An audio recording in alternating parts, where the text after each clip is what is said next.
8-year-old Tommy stood on the edge of the rooftop, gazing out over the sprawling city below.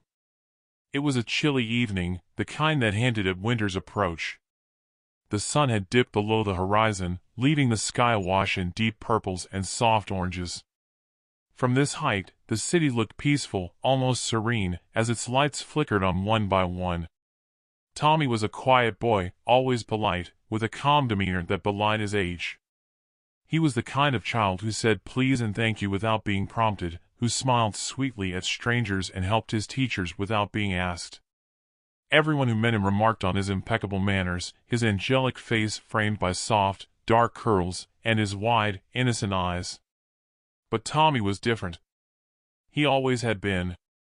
His parents had known it from the moment he was born, though they could never quite articulate how or why. There was a weight to him, a gravity that seemed to pull at the world around him.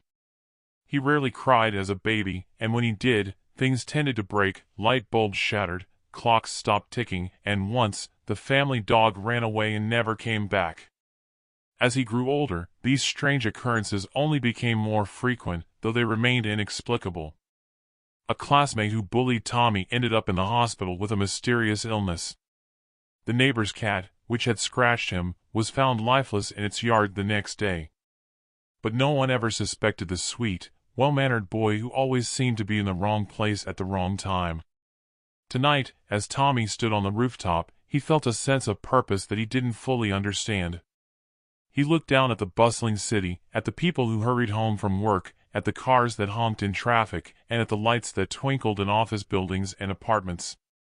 A soft smile curled on his lips. The city was his playground, whether it knew it or not.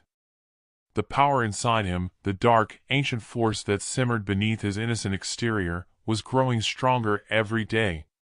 He didn't fully understand what he was, not yet, but he knew he was different. Special. Tommy lifted his small hand, palm facing the city. The air around him grew still, as if holding its breath.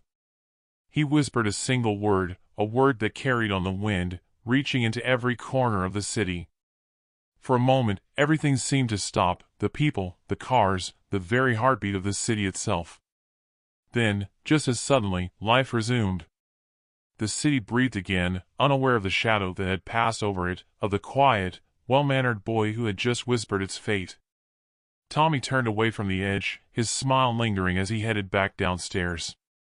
There was plenty of time. After all, he was only 8.